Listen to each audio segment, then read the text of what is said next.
Hello, friends. For today's reflection, I want to introduce you to a spiritual practice called sacred imagination. Now, a few weeks ago, I introduced another spiritual practice called pardes. That was a four-step practice that comes from the Jewish tradition, but a practice of reading scripture through different lenses, right? And trying to discover different meanings and different takeaways from scripture by reading it through those different lenses. And this is kind of the same thing. Sacred imagination is a practice of reading yourself into a passage. It usually works best with passages that have lots of characters and kind of a narrative to it, right? Rather than, say, a genealogy or a psalm. But the passage really gives you a lot of freedom, and I believe in a very faithful way lets us reimagine sometimes stories that we've heard many, many times. So I'm going to use an example, and in order to not steal the thunder of Katie as she prepares for this week's sermon, we won't use passages for this upcoming Sunday, but I did want to use one from a well-known passage from this last week, which is from Luke 24, the Emmaus Road. This is 24 verses 13 through 35. And so I would encourage you to find that passage and to read through it. It's a long passage, so I'm not going to read all of it right now, but I do want to offer just a few of these verses by way of example for the spiritual practice. So this is Jesus encountering two disciples along the Emmaus Road. While they were talking and discussing, Jesus himself came near and went with them, but their eyes were kept from recognizing him. And he said to them, "What are you discussing with each other while you walk along?" They stood still, looking sad. Then one of them, whose name was Cleopas, answered him, "Are you the only stranger in Jerusalem who does not know the things that have taken place in these days?" He asked them, "What things?"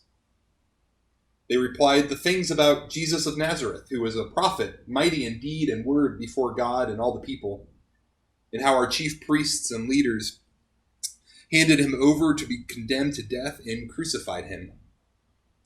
But we had hoped he was the one to redeem Israel. Yes, and besides all this, it is now the third day since these things took place. Moreover, some women in our group astounded us. They were at the tomb early this morning, and they did not find the body there.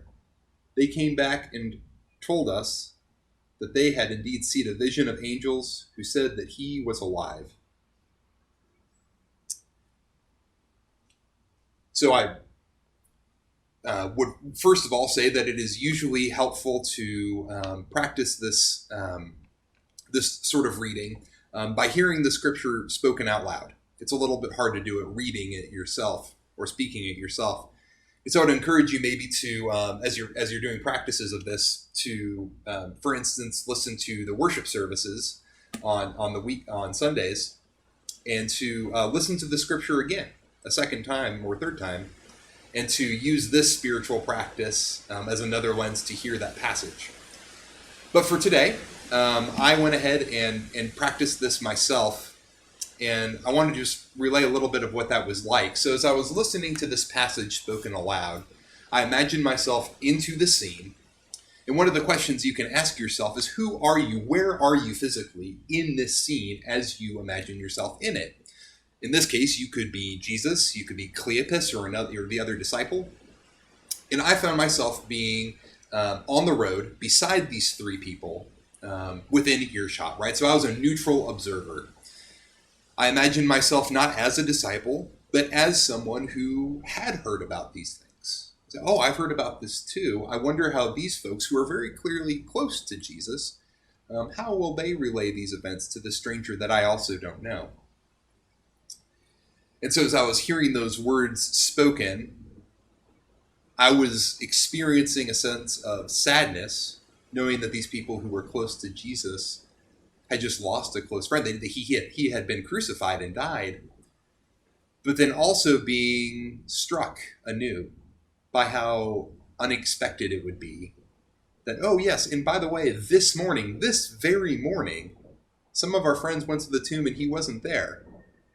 And kind of in the same way that when news breaks, on Twitter or TV, and you don't quite know what to make of it yet, there's no interpretation that we know of yet, I found myself thinking, yeah, I wonder what that's all about.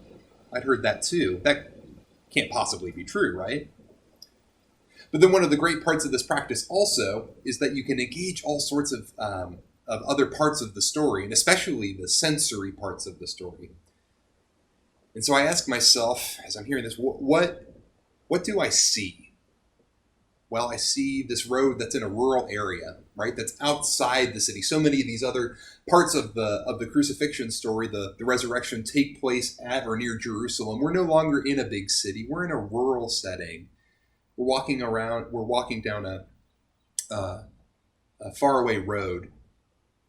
But I also see other folks who are nearby, life going on as normal, people who are totally unaffected by these events, who might not yet know. I see them with livestock. I see them with their families. I see them taking things to go to market. I see life happening around me, just as it normally would have been. Then I ask myself, what do I smell? And in the same way, I smell those animals. I smell the scent of agriculture and of, again, everyday life happening around me. It's not a clean smell. It's not a sanitary smell. I ask myself, what do I feel? Well, I look down and I see sandals on my feet, and I feel dust accumulating on it, a griminess of sorts that must have been very common in that day. I think about the dirt that's around me. I think about the fact that good news and that hope and that life itself wouldn't have been taken for granted, right? That this was a place where disease and infection were rampant. That this was a place that was not, again, sanitary in the ways that we might like our experience to be now. And I see myself, as the story continues, watching these three individuals leave the road and go towards a home where the rest of the story takes place, and myself wondering what the conclusion is. So this practice of sacred imagination offers a different lens, again, to how to read this story of the Emmaus Road.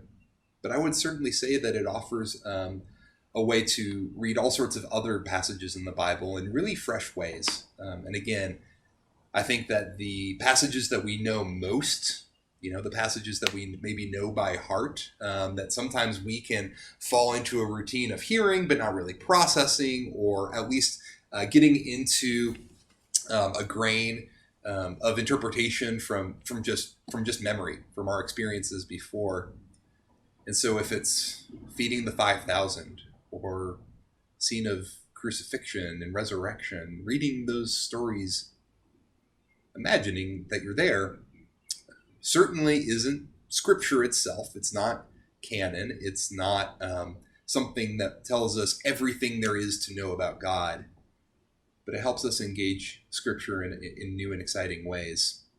So I'd invite you to practice sacred imagination during this time of quarantine as a new way to engage scripture and to perhaps expand our ways of practicing our own faith. Hope this video finds you well, and that peace will be with you this day.